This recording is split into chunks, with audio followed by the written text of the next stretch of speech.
குரு வாழ்க, குருவே துணை.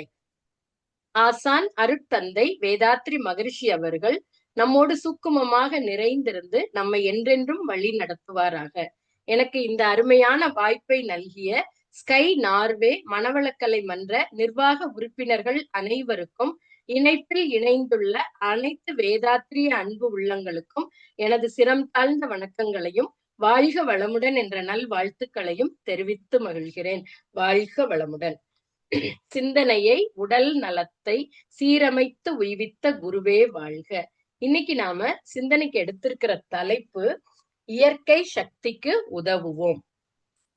முதல்ல இயற்கை சக்தி அப்படின்னா என்ன அப்படின்னு பார்த்தா, இந்த இயற்கை சக்தி அப்படிங்கிறது மனிதனால உருவாக்கப்படாத இயற்கையிலேயே காணப்படுகின்ற ஆற்றல்கள் அல்லது விசைகளை குறிக்குது.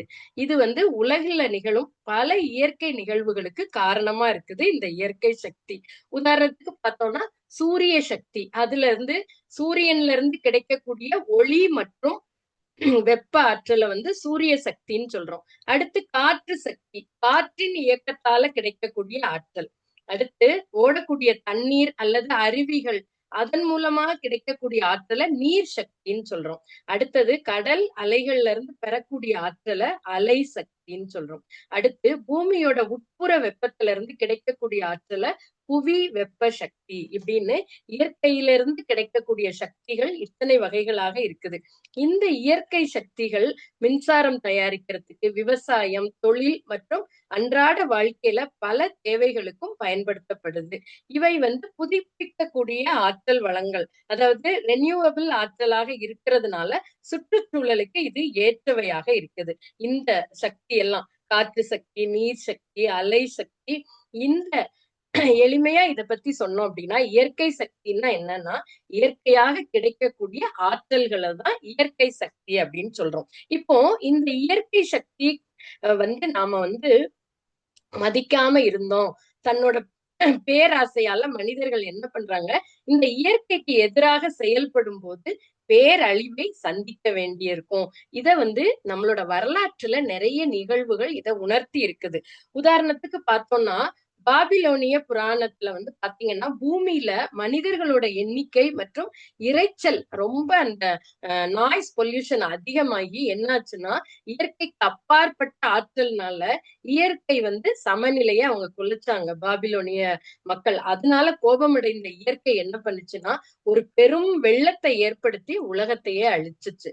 அடுத்தது பாத்தீங்கன்னா, மரங்களோட சாபம் சொல்றாங்க கிரேக்க புராணம். அதாவது எரிசித்தான் அப்படிங்கிற மன்னன் இயற்கையின் சக்தியா கருதப்பட்ட காடுகளோட தேவதை. அவங்க அத காடுகளோட தேவதைய டிமிட்டர் அப்படின்னு சொல்றாங்க. அந்த புனித மரம், அந்த டிமிட்டர் அப்படிங்கிறது ஒரு மரம். அது காடுகளோட தேவதை அப்படின்னு அத ஒரு இயற்கை சக்தியா நினைச்சு வணங்குறாங்க. இத வெட்டிட்டாங்க இந்த மரத்தை. இதனால கோபமடைந்த இயற்கை என்ன பண்ணுச்சுன்னா, அவனுக்கு ஒருபோதும் தீராத பசி நோயை அளித்தது. இறுதியில அவன் தன்னையே உண்ணும் நிலைக்கு ஆளாகியது. இயற்கைக்கு முரணாக நாம செயல்பட்டா அந்த இயற்கையே சீற்றமாகி நம்ம வாழும் காலத்துல நம்மளே நிறைய விஷயங்களை பார்த்திருக்கிறோம். சுனாமி பார்த்திருக்கிறோம், வர்தா புயல் பார்த்திருக்கிறோம். சோ இந்த மாதிரி அந்த காலத்துல வரலாற்றுல நடந்த நிகழ்வுகள். அடுத்து பார்த்தோம்னா, எகிப்துல ஒரு புராணம் நடந்திருக்கு. என்ன நடந்திருக்குன்னா, எகிப்துல பார்வோன் மன்னர்கள் தங்கள் அதிகாரத்தை காட்டுறதுக்காக இயற்கையோட ஆற்றலை மீறி பிரம்மாண்டமான கல் கோயில்களை கட்டினாங்களாம். அப்போது ஏற்பட்ட கடுமையான மணல் புயல்னு அவங்க கட்டிய நகரங்களை எல்லாம் மண்ணுக்குள்ளேயே புதைச்சு அழிச்சதா வரலாறுகள் சொல்லுது. அடுத்தது பாத்தீங்கன்னா, தொழிற்சாலைகளோட தீமை. நவீன காலத்துல நடக்கக்கூடிய விஷயங்கள் என்னன்னா, மனிதன் தன்னோட பேராசைனால காடுகளை அழித்து தொழிற்சாலைகளை உருவாக்குறாங்க. அப்போ இந்த தொழிற்சாலைகள்னால புவி வெப்பமயமாதல் ஏற்பட்டு பனிமலைகள் எல்லாம் உருகி கடலோர நகரங்கள் தண்ணிக்குள்ள மூழ்கக்கூடிய அபாயம் நிகழுது. இது இயற்கையை மதிக்காத மனிதனின் தவறான செயல்களுக்கு கிடைத்த தண்டனையாக கருதப்படுது. அப்போ இந்த இயற்கை சீற்றங்கள் வரலாற்றுல இவ்ளோ நடந்திருக்குது. நாமளும் இப்போ நிறைய பார்த்துட்டே வரோம். அந்த பிளாஸ்டிக் எல்லாம் யூஸ் பண்றதுனால நம்மளோட பிளட்லயே கூட அந்த பிளாஸ்டிக்கோட ஒரு மைன்யூட் இது வந்து கலந்திருக்கு அப்படிங்கறத இப்போ ரீசன்ட் ரிசர்ச்ல நம்ம எல்லாருமே பார்த்திருக்கிறோம் அந்த விஷயத்த. அப்போ மகரிஷி நமக்கு இததான் கொடுத்திருக்கிறாங்க. எந்தெந்த காலத்தோ இடம் காலம் தேவை இவை ஒப்ப தோன்றியன எத்தனையோ செயல்கள் அந்த செயல் அக்கருத்து இன்று சிந்தனைக்கோ அனுபவத்திலோ துன்பம் அளிக்கும் எனில் தவிர்ப்போம் அப்படின்னு கொடுத்திருக்காங்க. அதாவது என்னன்னா ஆதி காலம் தொட்டே மனிதன் வந்து மனித குலம் அங்கங்க வாழ்ந்து வருது. அங்கங்க நிலவக்கூடிய வெப்ப நிலை நிலவளம் தொழில் வசதி இவற்றுக்கு ஏற்ற மாதிரி வாழ்க்கை நெறி உருவாகுது. இவ்வாறு பழக்கத்திலையும் வழக்கத்திலையும் ஏற்பட்ட வாழ்க்கை நெறியதான் என்ன சொல்றோம்னா பண்பாடு அப்படின்னு சொல்றோம். சிறந்த பண்பாடு அப்படின்னா எல்லாவற்றிலையும் நாம இறைவனை காணுகின்ற அந்த சிறப்பு வந்து அடுத்து யாருக்கும் துன்பம் விளைவிக்காது நம்முடைய வாழ்க்கையை நடத்தவும் துன்பத்துல இருக்கிறவங்களுக்கு நம்மளால முடிஞ்ச அளவு உதவிகளை செஞ்சு அந்த துன்பத்தை போக்கக்கூடிய வகையில வாழக்கூடிய நெறியத்தான் பண்பாடு அப்படின்னு சொல்றோம். அப்போ இந்த பண்பாட மகரிஷி நமக்கு தனி மனிதன் முறையிலையும் சமுதாயம் என்ற கூட்டு அமைப்புற முறையிலையும் பண்பாட்டின் திருத்தம் ரொம்ப ரொம்ப அவசியங்கிறத அதை வலியுறுத்தி சொல்லியிருக்கிறாங்க. மனிதகுல பண்பாடு தூய்மையாக அமையணும் அப்படின்னா அது தனி மனித பண்பாட்டுலதான் தொடங்கணும். அப்ப தனி மனிதன் வந்து இயற்கையை சமுதாய அமைப்பை நாம செய்ய வேண்டிய செயல்களை அதோட விளைவுகளை உணர்ந்து செயல்களை செய்யணும். சிந்திக்கும் ஆற்றலுடைய மனிதர்கள் எல்லாருமே மக்களை மயக்க நிலையிலிருந்து மீட்டு விளக்க நிலைக்கு கொண்டு வரணும் அப்படின்னு சொல்றாரு மகரிஷி. தனி மனிதர்கள் ஒவ்வொருவரும் நம்மளோட சிந்தனையை உயர்த்தி பண்பாட்டை உணர்த்த வேண்டும். அப்போ தனி மனித பண்பாடு சிறக்கும் போதுதான் சமுதாயத்துல நல்ல குடிமகனாக வாழ முடியும். சமுதாய நலம் நாடி நாம உழைத்து வாழும் பண்பாட்டு சிற்பியாக மனிதர்கள் விளங்குவார்கள் அப்படின்னு சொல்றாரு மகரிஷி. அப்போ சமுதாயத்துல இந்த மாதிரி நாம பின்பற்றி வாழும் போதுதான் சமுதாயத்துல அமைதி நிலவும். இதையெல்லாம் உணர்த்துகின்ற இந்த பண்பாட்டு கல்வி வந்து பல்கலைக்கழகத்துல பாடத்திட்டங்கள்ல வர வேண்டும்னு மகரிஷி வலியுறுத்தி சொல்லியிருக்காங்க. அப்போ முதல்ல மகரிஷி என்ன கொடுக்கறாங்க? ஐந்தொழுக்க பண்பாடு கொடுக்கறாங்க. தனி மனித பண்பாட்டை உயிர்ப்பித்தல் தான் இந்த விஞ்ஞான உலகத்துக்கு ரொம்ப ரொம்ப அவசியம். பொருட்கள் தொழில் வசதி வேகமாக விஞ்ஞானத்தால பெருகிட்டே இருக்குது. இந்த வளர்ச்சிய தாங்க அதாவது இந்த வளர்ச்சி அதிகமாயிட்டே இருக்க நம்ம பண்பாட்டை வளர்க்காம இருந்தோம்னா நம்ம நிறைய எப்படி வரலாற்றுல அழிவுகளை பார்த்தோம் அத மாதிரி அழிவுகளை தான் சந்திக்க நேரிடும். அப்போ பொருள் துறையை மட்டும் வளர்த்தோம் அப்படின்னா மனித வாழ்வில நலம் காக்க முடியாது. அப்ப இதுக்கு வந்து ஐந்தொழுக்க பண்பாடுன்னு தெளிவான வாழ்க்கை முறையை வேதாத்ரி மகரிஷி அவங்க வடிவமைச்சு கொடுத்திருக்கிறாங்க. நம்ம எல்லாருக்குமே தெரிஞ்சதுதான் ஐந்தொழுக்க பண்பாடு. புதியதொரு பண்பாடு உலகிற்கு வேண்டும். போதை போர் பொய் புகை ஒழித்து அமல் செய்வோம். அதிக சுமை ஏதுமில்லை. அவரவர் தம் அறிவின் ஆற்றலினாலும் உடல் உழைப்பாலும் வாழ்வதென்ற முடிவும் மதி பிறழ்ந்து மற்றவர்கள் உடல் மனம் வருத்தா நெறியும் உணவுக்கு உயிர் கொள்ளாத நோன்பும் பொது விதியாய் பிறர் பொருளை வாழ்க்கை சுதந்திரத்தை போற்றி காத்தும் பிறர் துன்பம் போக்கும் அன்பும் வேண்டும். அதாவது முதல் பண்பாடு மகரிஷி என்ன சொல்லியிருக்காங்க? அறிவின் ஆற்றலாலும் உடல் உழைப்பாலும் நாம வாழணும். அதாவது உழைப்பின் மூலம் வருவாயை பெற வேண்டும். அதை கொண்டே நாம வாழணும். அதுவே மனித உடல் மற்றும் உள்ளத்தின் அமைப்புக்கு ஒத்த இனிமை பயக்கக்கூடிய வாழ்க்கை முறை அப்படின்னு சொல்லியிருக்காங்க. ஒவ்வொருவர் தேவையை முடிப்பதற்கு பிறர் உழைப்பின் பயனாக உள்ள பொருள் மீது மனம் செலுத்தவோ அதை பறிக்கவோ நம்ம உழைக்கல அப்படின்னா பிறர் பொருளை தான் வந்து பறிக்கக்கூடிய மனநிலை வரும். அதனால பிறர் ஊதியத்தை எதிர்பார்த்து வாழக்கூடிய மனநிலை வரும். பிறர் உழைப்பை பயன்படுத்தி வாழ்வது இதெல்லாம் வந்து மனித வாழ்க்கையில சிக்கல்களை ஏற்படுத்தும். அப்போ பொருள் இழப்பையும் அறிவு குழப்பத்தையும் இது உண்டாக்கலாம். பிறவர் மற்றவங்களோட உழைப்பை சுரண்டி வாழ்ந்து பொருளை பறித்து வாழ்ந்து அது வந்து என்னன்னா விலங்கினத்தோட செயல். அப்போ விலங்கின வாழ்க்கை முறை காலங்காலமாக பண்பாட்டை உயர்த்தி கொள்கிற மனிதனுக்கு இது பொருந்தாது. அதனால பரித்துண்ணல் முறைய சமுதாயம் வளர விடக்கூடாது அப்படின்னு சொல்றாங்க. அடுத்தது பார்த்தோம்னா நம்முடைய உழைப்பால பொருளை ஈட்டி அதை கொண்டு வாழ்ந்து பிறருக்கு உதவுவதுதான் நீதி. இதைத்தான் வள்ளுவ பெருந்தகை ஈதல் இசைபட வாழ்தல் அதுவன்றி ஊதியமில்லை உயிர்க்கு அப்படின்னு சொல்லியிருக்கிறாரு. அப்போ இறைநிலையின் பின்ன வடிவம் தான் மனிதன். ஒரு மனிதன் இன்னொரு மனிதனை உடலாலோ மனதாலோ வருந்தச் செய்வது இறைநிலைக்கே செய்கின்ற பழிச்செயல் அப்படின்னு சொல்றாங்க. அப்போ மனதிற்கு அடித்தளமாக இருப்பது அந்த இறைநிலை தான். அதனால யாருடைய மனதை வருத்தினாலும் அவர்களுடைய மன வருத்தம் இறைநிலையின் மூலமாக தன்னையே வருத்தும் அப்படிங்கிற உண்மை, அந்த செயல் விளைவு தத்துவத்தை நாம உணர்ந்துகிட்டோம் அப்படின்னா பிறர் உடலுக்கும் மனதுக்கும் நாம துன்பம் கொடுக்க மாட்டோம். அடுத்து விலங்கினம் உயிர் கொலையின் மூலம் உணவை உண்டு வாழக்கூடியது. பூமியையும் நீரையும் கொண்டு உணவு உற்பத்தி செய்து வாழக்கூடிய வாழ்க்கை திறம் மனிதனுக்கு இருக்கு. அப்ப எந்த உயிரினத்தையும் உணவுக்காக கொல்ல வேண்டிய அவசியம் இல்ல. அது மட்டும் இல்லாம உலகத்துல எந்த மூலையில விளையக்கூடிய உணவுப் பொருட்களையும் மற்ற பகுதிகளுக்கு சில மணி நேரத்திலேயே கொண்டு வருவதற்குரிய வாகன வசதிகள்லாம் இப்ப பெருகிட்டு, எந்த ஒரு நாட்டுல என்ன கிடைக்குதோ அதெல்லாம் நம்ம இருக்கக்கூடிய இடத்திலேயே கிடைக்கக்கூடிய அளவுக்கு இன்னைக்கு அவ்வளவு வளர்ச்சி பெருகி இருக்குது. சோ நாம அதனால உணவுக்காக மற்ற உயிர்களை கொன்று வாழ்வது நீதி கிடையாது. இனியும் நாம விலங்கினமா இருக்கக்கூடாது அப்படின்னு சொல்றாங்க.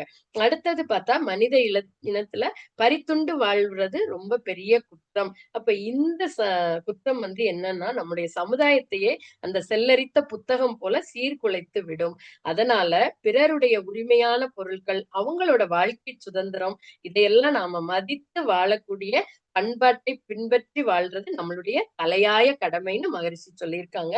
பிறருடைய வாழ்க்கை சுதந்திரத்தையும் பொருட்களையும் எந்த அளவுக்கு மதித்து நாம நடக்கிறோமோ அந்த அளவுக்கு அவரை மற்றவர்களும் மதித்து நடப்பார்கள். நாம என்ன கொடுக்கிறோமோ அதுதானே நமக்கு கிடைக்கும். அப்போ முடிந்த வரையில மற்றவங்க படுகின்ற துன்பத்தை குறைத்து இன்பமாக அவர்களை வாழச் செய்ய வேண்டியது அவசியம். அப்ப பிறர் துன்பம் போக்கக்கூடிய அன்பு மனித வாழ்வின் பாதுகாப்புக்கும் பராமரிப்புக்கும் இன்றியமையாததாக இருக்கு.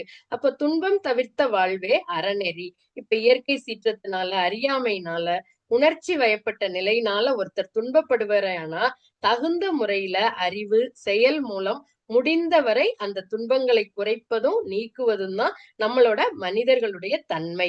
அப்ப இந்த ஐந்தொழுக்க பண்பாட்டை கடைபிடிப்பது ஒவ்வொருத்தரோட பொறுப்பு. யாராலெல்லாம் இதை கடைபிடிக்க முடியாது அப்படின்னு சொல்லன்னா அதுக்கு ஒரு கவி மகரிஷி கொடுத்திருக்கிறாங்க. ஐந்தொழுக்க பண்பாடாம் அறவழியை இங்கே அறிவிலிரை உணர்த்தியவாறு அனைவருக்கும் சொன்னேன். சிந்திப்பீர் இந்நெறியை சிறந்ததெனக் கண்டால் செயல்படுத்த எளிமையோடு சீர்மையோடும் உண்டன்றோ.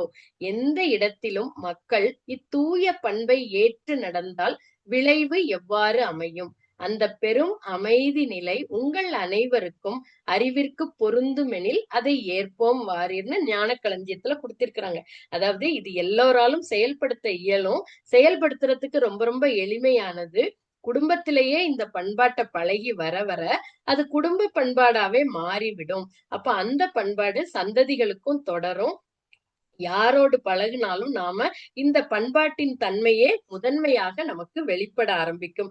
சாதாரண மக்களும் படிப்பறிவில்லாதவர்களும் இந்த 5 ஒழுக்கங்களையும் மனதில் பதிய வைத்துக் கொள்வது சிரமம்னு கருதலாம். ஆனா இந்த 5 ஒழுக்கத்தையும் எளிமைப்படுத்தி மகரிஷி நமக்கு 2 ஒழுக்க பண்பாடா கொடுத்திருக்கிறாங்க. அதுவும் தவ முடிவுல ஐயா அவங்க அற்புதமா சொன்னாங்க 2 ஒழுக்க பண்பாடு.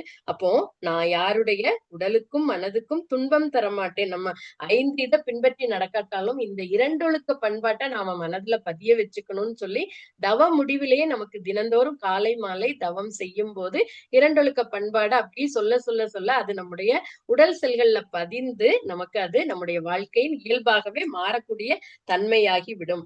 அப்போ யாருடைய உடலுக்கும் மனதுக்கும் நாம துன்பம் தரமாட்டோம், துன்பப்படுற உயிர்களுக்கு நம்மாலான உதவிகளை செய்வோம் அப்படிங்கிறத நாம நம்முடைய தாரக மந்திரமாக நாம எடுத்துக்கொள்ளணும். அப்ப இந்த 5 ஒழுக்க பண்பாட்டை வாழ்வில் அமலாக்க இத எப்படி இந்த சமுதாயத்துல நீண்ட காலமாக வாழ்ந்து வரக்கூடிய அறிஞர் பெருமக்களால் உருவாக்கப்பட்ட 4 வேதங்கள், 6 சாத்திரங்கள், 18 புராணங்கள், 64 கலைகள், இதோட நோக்கமும் பயனும் சுருக்கமாக கருத்துக்கு கொண்டு வந்தால் இந்த 2 ஒழுக்க பண்பாட்டுல இது எல்லாம் அடங்கி இருக்கு. எதெல்லாம் அடங்கி இருக்குன்னு சொல்றாங்க? 4 வேதங்கள், 6 சாத்திரங்கள், 18 புராணம், இது எல்லாத்தோட சாராம்சம் இந்த 2 ஒழுக்க பண்பாட்டுல இருக்கு. எவ்வளவு அற்புதம் பாருங்க. அப்போ இந்த 5 ஒழுக்க பண்பாட்டை வாழ்வில் அமலாக்க அறிஞர் குழு ஆங்காங்கே அமைத்து மக்கட்கெல்லாம் சிந்தனையை ஊட்டி வாழ்வு சிறக்க தொண்டு செய்வோம். இந்த ஐந்தொழுக்க பண்பாட்டை நாம அமலாக்குறதுக்கு அங்கங்க அறிஞர் குழுக்களை ஏற்படுத்தணும்னு சொல்றாரு. அடுத்து சீர்திருத்தம் எப்போதும் மனித வாழ்வில் வேண்டும். எந்தெந்த காலத்தோ, ஏற்கனவே முதல்ல சொன்னோம்ல, எந்தெந்த காலத்தோ இடம் காலம் தேவை இவை ஒப்ப தோன்றியன எத்தனையோ செயல்கள். அந்த செயல் அக்கருத்து இன்று சிந்தனைக்கோ அனுபவத்திற்கோ துன்பம் அளிக்குமெனில் தவிர்ப்போம். அப்போ இந்த 5 ஒழுக்கங்களும் தனி மனிதன் வாழ்வுல பிறழாமல் பின்பற்ற வேண்டியது நம்ம ஒவ்வொருத்தரோட கடமையும் பொறுப்பும் ஆகும்.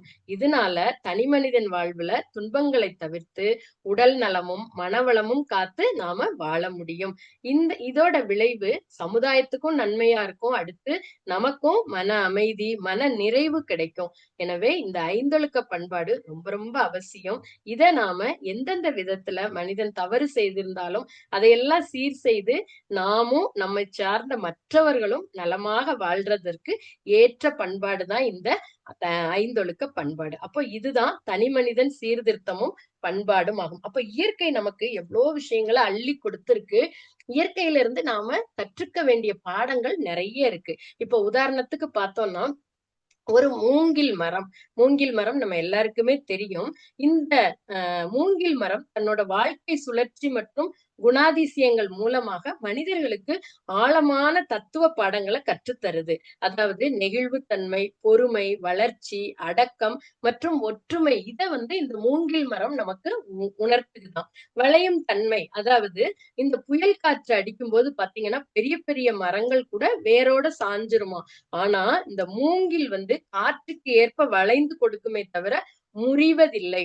வாழ்க்கையில ஏற்படும் இக்கட்டான சூழ்நிலைகளை எதிர்த்து நிக்காம சூழ்நிலைக்கு ஏற்ப நாம வளைந்து கொடுத்து வாழும் திறனை இது உணர்த்துகிறது.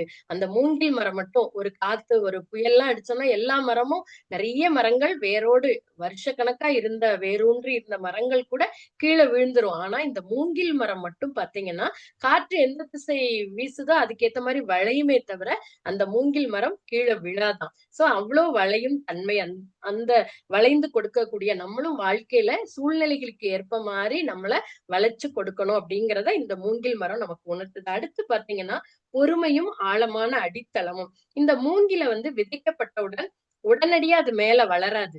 5 ஆண்டுகள் அது வேர்களை மட்டுமே பூமிக்கு அடியில பலமா பரப்புது.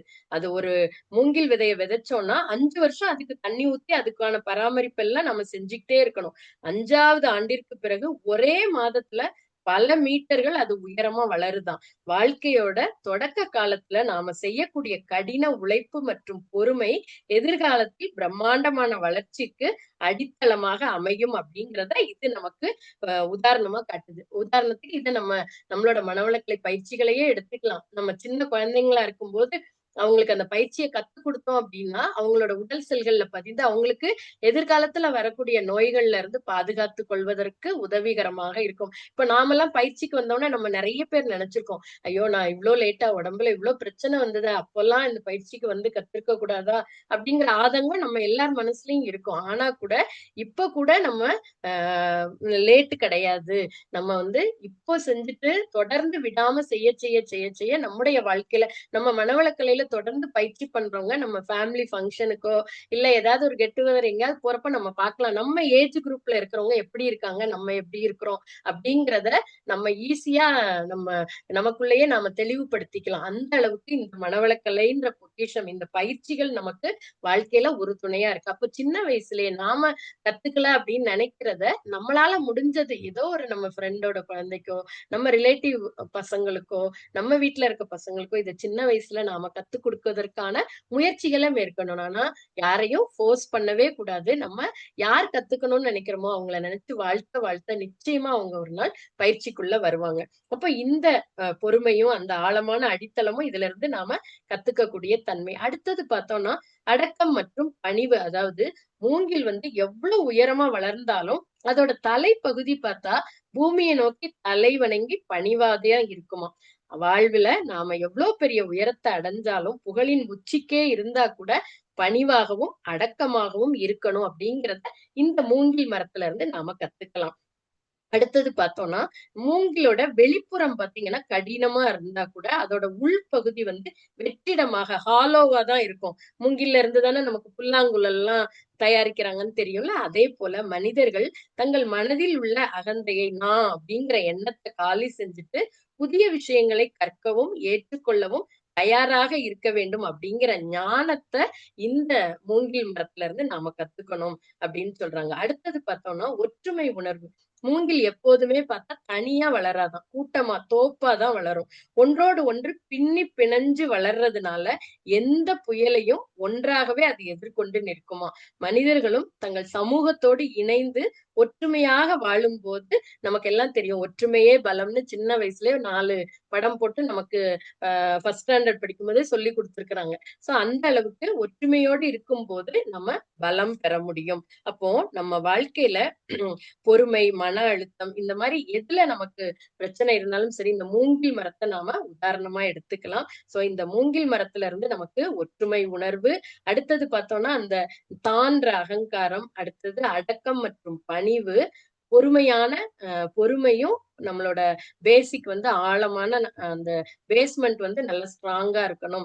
பயிற்சிகள நல்லா செஞ்சோம்னா, நம்ம பிற்காலத்துல வயசான காலத்துல நல்லா இருக்கலாம். அப்படிங்கிற உண்மை. அடுத்தது வளையக்கூடிய தன்மை. எந்த இடத்துலயும் நாம வளைந்து போகக்கூடிய தன்மையோட இருக்கணும் அப்படிங்கிறத இந்த மூங்கில் மரம், இந்த இயற்கையால வளரக்கூடிய இந்த மூங்கில் மரம் நமக்கு இவ்ளோ பாடங்கள கற்பிக்குது. இதே மாரி ஒவ்வொரு மரங்கள் ஒரு ஒரு இயற்கையில குடுக்கக்கூடிய விஷயத்துல இருந்து நாம நம்ம வாழ்க்கைக்கு நிறைய பாடங்கள எடுத்துக்கொள்ளலாம். அப்ப அந்த அளவுக்கு இந்த இயற்கை சக்திக்கு நாம உதவும்போது, நமக்குள்ள நிறைய அந்த இயற்கைய மதித்து நாம பார்க்கும்போது, நமக்குள்ள நிறைய தன்னம்பிக்கை வளரும் அப்படின்னு சொல்றாங்க. அடுத்தது பார்த்தோம்னா, நாம இத வந்து எப்படி நம்மளோட வாழ்க்கையில பயன்படுத்துறது அப்படின்னு பார்த்தோம்னா, இந்த மூங்கில் மரங்கள் மாதிரி எப்படி இவ்ளோ தன்மையோட இருக்குதோ, அதே மாரி நாமளும் நமக்குள்ள அந்த பொறுமை, தன்னடக்கம், விட்டுக் கொடுக்கிற தன்மை, இது எல்லாமே வளர, வளர, வளர அந்த இயற்கை சக்திய நாம பேணி பாதுகாக்கணும். அப்ப இயற்கையில கிடைக்கக்கூடிய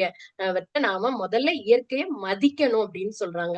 முக்கியமா இப்போ நாம யூஸ் பண்றது இந்த பாலித்தீன் கவர் எல்லாம். சோ அந்த இத நாம நிறுத்தணும். அடுத்தது பார்த்தோம்னா, இயற்கையில வரக்கூடிய எந்தெந்த விஷயங்கள்ல நாம அந்த இயற்கைய முதல்ல வணங்கணும். அதுக்கு மகரிஷி நமக்கு அற்புதமா பஞ்சபூதங்கள். எந்த பொருள எடுத்தாலும் அதுல வந்து பஞ்சபூதங்களோட கூட்டு தான். அப்ப அந்த பஞ்சபூதங்கள நாம தினந்தோறும் வணங்கும்போது, அதனால வரக்கூடிய பாதிப்புகள்ல இருந்து நம்மை பாதுகாத்துக் கொள்வதற்கு அற்புதமாக பஞ்சபூத நவக்கிரக தவத்த குடுத்திருக்கிறாங்க. அப்போ இந்த இயற்கை சக்திக்கு நாம உதவுவதற்கு நம்மால் ஆனது என்ன செய்யணும் அப்படின்னா, நாம இந்த மனவளக்கலை பயிற்சிகள தொடர்ந்து செய்யணும். தொடர்ந்து செய்யும்போது அதுலயே நமக்கு 12 நாள் அடிப்படை பயிற்சியில நமக்கு தவம் எல்லாமே நம்மளோட உடலை வளமா வச்சுக்கிறதுக்கு உடற்பயிற்சியும், உயிரை வளமா வச்சுக்கிறதுக்கு காயகல்ப பயிற்சி, அடுத்து மனதை அமைதிப்படுத்த தியான பயிற்சி கத்துக் குடுத்தாங்க. அடுத்து முக்கியமா என்னன்னா அகத்தாய்வு பயிற்சி. அப்ப இந்த அகத்தாய்வு பயிற்சிய நாம செய்ய செய்ய செய்ய நமக்குள்ள இருக்கக்கூடிய சின்ன சின்ன விஷயங்களும் இப்போ வந்து ஒரு தண்ணீர் இருக்கு. தண்ணீர வந்து நெறைய வேஸ்ட் பண்றோம் நம்ம. அடுத்து அதே மாரி எலக்ட்ரிசிட்டி. இதெல்லாம் எதுல இருந்து கிடைக்குது? இயற்கையில இருந்து தானே நமக்கு கிடைக்குது. அப்போ சில பேர் கூட பாத்தீங்கன்னா, இந்த டிஷ்யூ பேப்பர் இல்லாத வீடே இப்போ கிடையாது. எல்லாரும் எங்க போனாலும் எல்லார் ஹேண்ட் பேக்லயும் பார்த்தோம்னா, ஒரு டிஷ்யூ பேப்பர் இருக்கு. ஆனா இது வந்து எவ்ளோ மரங்கள அழிச்சு அதுல இருந்து தானே நமக்கு கிடைக்குது. அப்ப இதையெல்லாம் நாம சிக்கனமாக உபயோகிப்பதற்கு கற்றுக்கொள்ள வேண்டும். அப்போ இயற்கை சக்திக்கு நாம உதவணும்னா, இயற்கையும் நம்மை பாதுகாக்கும். நம்ம பார்த்தோம் பாருங்க, முதல்ல வரலாற்றுல நடந்தது. மணல் புயல்லாம் வீசியிருக்கு. அப்போ அந்த அளவுக்கு இயற்கைக்கு கோபம் வந்ததுன்னா, என்னென்ன நடக்கும் அப்படிங்கிறத பார்த்திருக்கிறோம். நம்ம கண்ணாடியும் நம்மளும் நம்மளோட வாழ்க்கையிலயும் நெறைய அனுபவிச்சிருக்கோம். அப்போ அந்த அளவுக்கு இந்த இயற்கை சக்திக்கு உதவி செய்வோம். இயற்கையிலிருந்து நமக்கு கிடைக்கக்கூடிய அந்த பலன்களையும் நாம அனுபவிப்போம். அதற்கு நமக்கு மகரிஷி கொடுத்த பயிற்சிகள் உறுதுணையாக இருக்கும். நம்ம எல்லாருமே கண்ண மூடி ஒரு தடவை இந்த இரண்டொழுக்க பண்பாட நம்ம தவத்திலையும் சொன்னோம். இப்போ ஒரு தடவை நம்ம எல்லாரும் சொல்லிக் கொள்ளுவோம். நான் எனது வாழ்நாளில் யாருடைய உடலுக்கும் மனதுக்கும் துன்பம் தரமாட்டேன். துன்பப்படுவோருக்கு என்னால் முடிந்த உதவிகளை செய்வேன். வாழ்க வளமுடன், வாழ்க வளமுடன், வாழ்க வளமுடன். அப்போ நாம இந்த இரண்டொழுக்க பண்பாட்டை பின்பற்றினாலே போதும். இயற்கையை நாம நல்ல மதித்து கற்றுக்கொள்ளுவோம் என்று கூறி எனக்கு இந்த அருமையான வாய்ப்பை நல்கிய அனைத்து அன்பு உள்ளங்களுக்கும் சிரம் தாழ்ந்த நன்றிகளையும் வாழ்க வளமுடன் என்ற நல்வாழ்த்துக்களையும் தெரிவித்து அமர்கிறேன். நன்றி. வாழ்க வளமுடன். நன்றி அம்மா, நன்றி. மிகவும்